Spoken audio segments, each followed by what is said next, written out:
Bonjour les poissons, bienvenue pour votre guidance de la semaine du 1er au 7 juillet 2024. Alors je suis désolée pour le petit retard, hein. Je n'ai pu faire que 6 guidances hier parce que j'ai des imprévus familiaux importants, donc j'ai dû voilà, mettre en place tout un tas de choses pour préparer mon départ. Donc je vais continuer à faire tout ça quand je serai quand j'aurai changé temporairement de lieu de vie. Mais voilà, il a fallu que je m'organise et j'ai pas eu le temps, hein. Et puis ça, c'était quand même un petit peu voilà, c'est un petit peu éprouvant tout ça. Donc je vous fais vos guidances ce matin et normalement la semaine prochaine vous aurez tout en temps et en heure. Voilà. Donc, je vous rappelle que c'est une guidance générale, donc ne prenez que ce qui résonne avec votre situation. Si les messages ne vous parlent pas, n'hésitez pas à consulter votre ascendant et votre signe lunaire. Vous avez également vos guidances mensuelles, les guidances de quinzaine, les messages lunaires, les guidances autour de la rétrogradation de Pluton. Donc, vous avez les liens vers les différentes playlists dans la description qui se trouve sous la vidéo. Et vous y trouverez également mon adresse mail si vous souhaitez me contacter pour une guidance ou un accompagnement personnalisé. Alors, nous allons commencer par l'énergie générale de la semaine. Ok, nous avons la carte du taureau, la carte 14. Donc ici, on est dans de la matérialisation, dans du concret. Les choses prennent forme. C'est une période aussi qui va être importante autour de votre bien-être, de votre corps. Il va être important de prendre soin de vous, de la façon dont vous vous alimentez.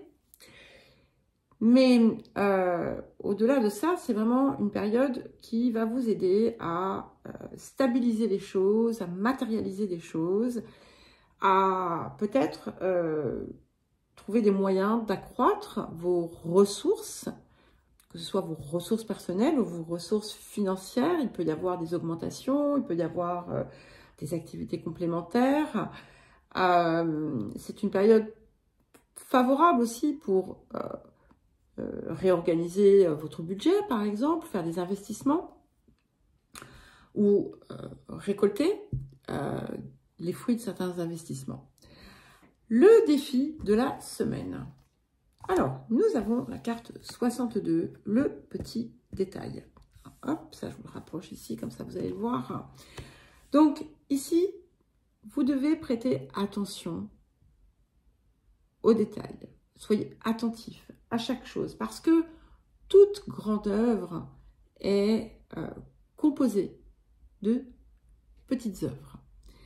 Et il est important ici de faire preuve aussi d'une forme d'humilité pour ne pas, pensant que voilà, vous détenez le savoir, pour ne pas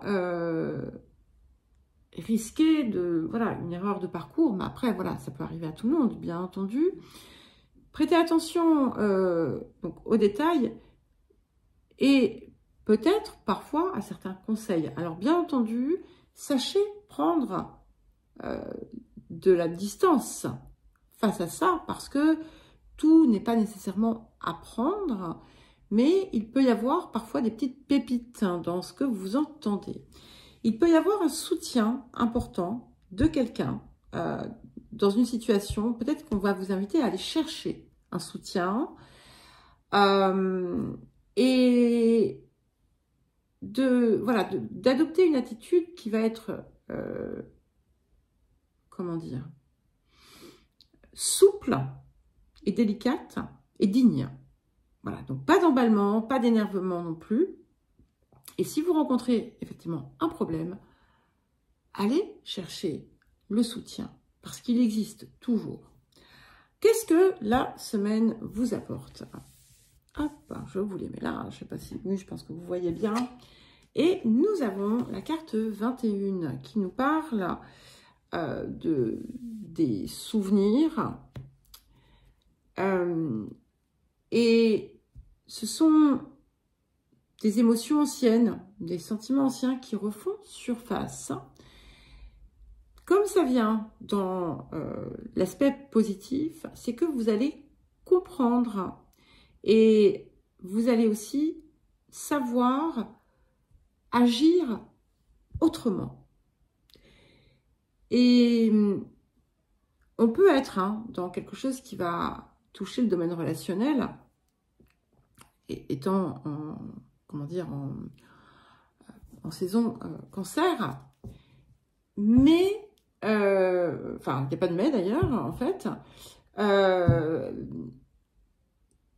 il va être important de dépasser le réactionnaire. C'est possible. C'est là, en fait, que les choses vont peut-être changer.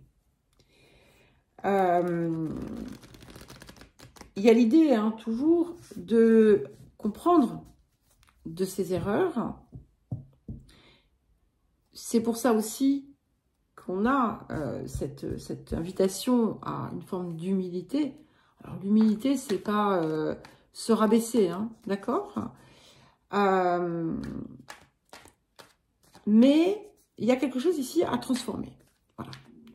Et à comprendre, en fait, ce qu'il y a derrière les émotions, derrière les ressentis, les sentiments. Alors, nous allons à présent passer au tirage celtique. Alors, hop, je mélange et j'étale. Alors, eh ben tiens, on va prendre la première sur le présent. Donc, nous avons le 9 d'épée. Donc là, en fait, vous êtes en plein dedans. Possiblement dans cette espèce de noyade dans ces émotions. Il peut y avoir quelque chose qui vous tourmente fortement, qui vous empêche de dormir. Mais vous voyez, on a toujours la chouette qui est là. Cette chouette, elle peut vous permettre, si vous arrivez à sortir de la douleur auto-infligée par la torture mentale, elle va vous permettre de voir plus loin, de comprendre quelque chose qui va être important. Donc, cette résurgence-là, elle est là pour quelque chose.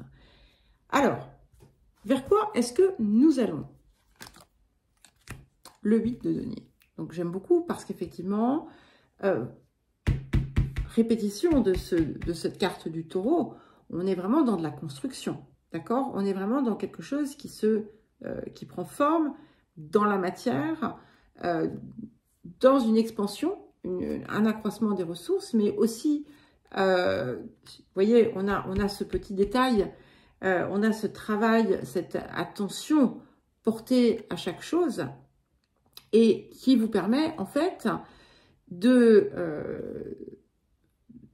bâtir ce que vous désirez, de matérialiser dans votre vie ce que vous désirez. Alors, les énergies du passé. Ok, nous avons le pendu. Donc, ce que je vais vous inviter à faire, c'est à aller rechercher cela. Parce que vous avez, j'ai l'impression qu'il y a comme eu une espèce de pause. Donc, les choses ont bien progressé. Et vous avez su aussi accueillir la fluidité, lâcher prise. Et puis, pouf, point de blocage, parce que vous avez laissé la peur, l'angoisse, se refaire un petit chemin en vous. Donc, allez retrouver ce pendu pour pouvoir reprendre le cours. Mais ce que ça vous a montré aussi, c'est que finalement, ce que vous croyez peut-être être guéri ou dépassé ne l'était pas totalement. Donc, finalement, c'est une bonne chose, puisque ça va vous permettre d'aller plus loin. Alors, les énergies du futur qui vont accompagner ce 8 de denier. Vers quoi est-ce que nous allons? Le 3 d'épée. Donc, c'est pas quelque chose qui arrive, d'accord? C'est la compréhension.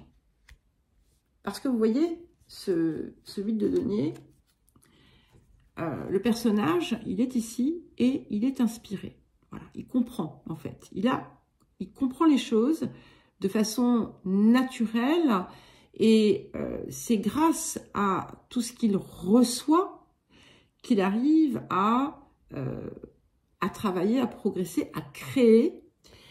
Et en fait, ici, il y a une zone de trahison qui va être comprise. Et cette trahison, contrairement à ce que vous pouviez penser, en réalité, elle ne venait pas de l'extérieur, mais elle venait de l'intérieur. Alors, on va voir, parce que j'ai besoin d'avoir la 3e carte ensuite. Donc, je vais continuer sur ce qu'on a pour soutenir ce 9 d'épée, ou pour le complémenter, si je puis dire. Nous avons la reine de coupe. Donc, c'est bien quelque chose qui est en lien avec votre émotionnel. Il est possible qu'il y ait quelque chose autour d'une forme de dépendance ou de codépendance.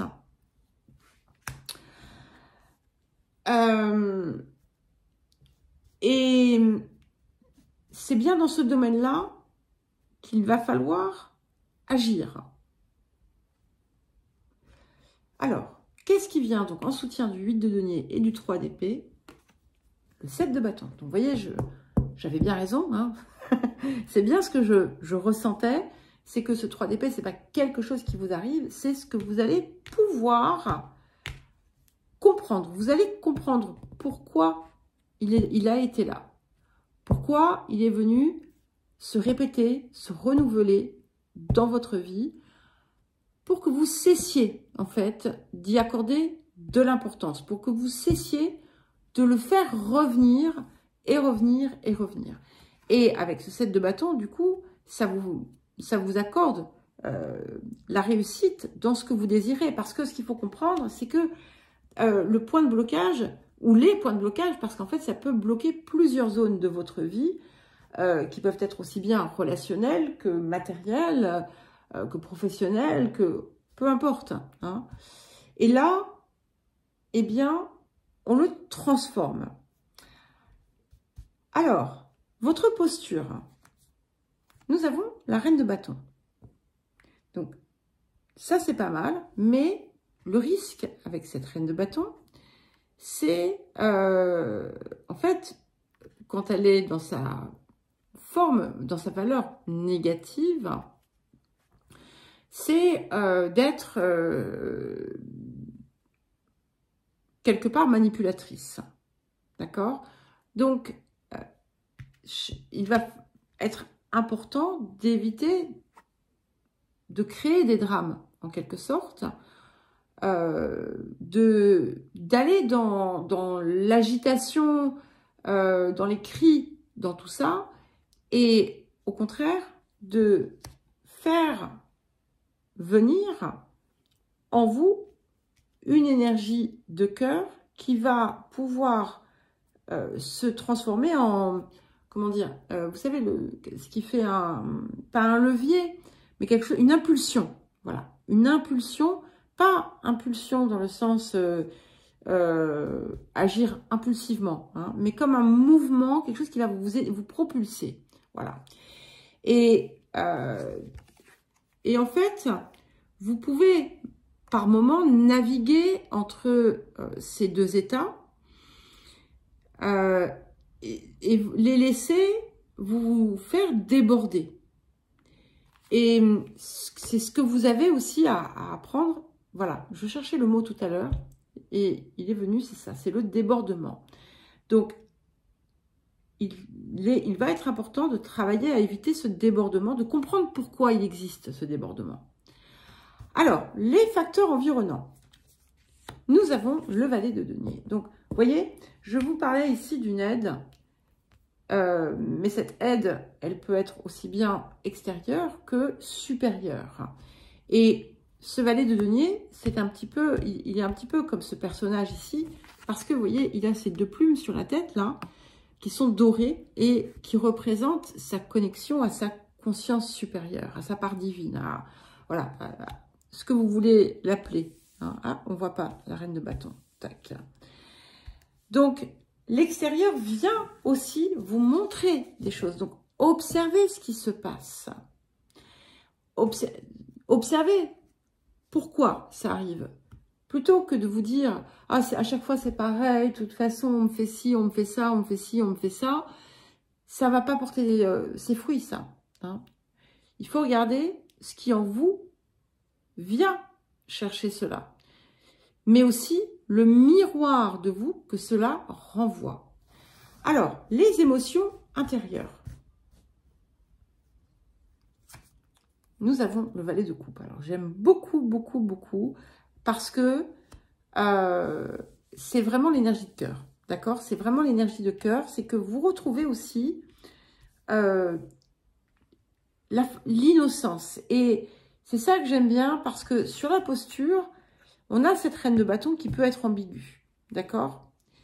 Qui peut être ambiguë et du coup qui peut apporter des effets qui vont pas aller dans votre sens. Mais étant donné que dans les émotions intérieures, on a ce valet de coupe, il y a l'idée de la pureté.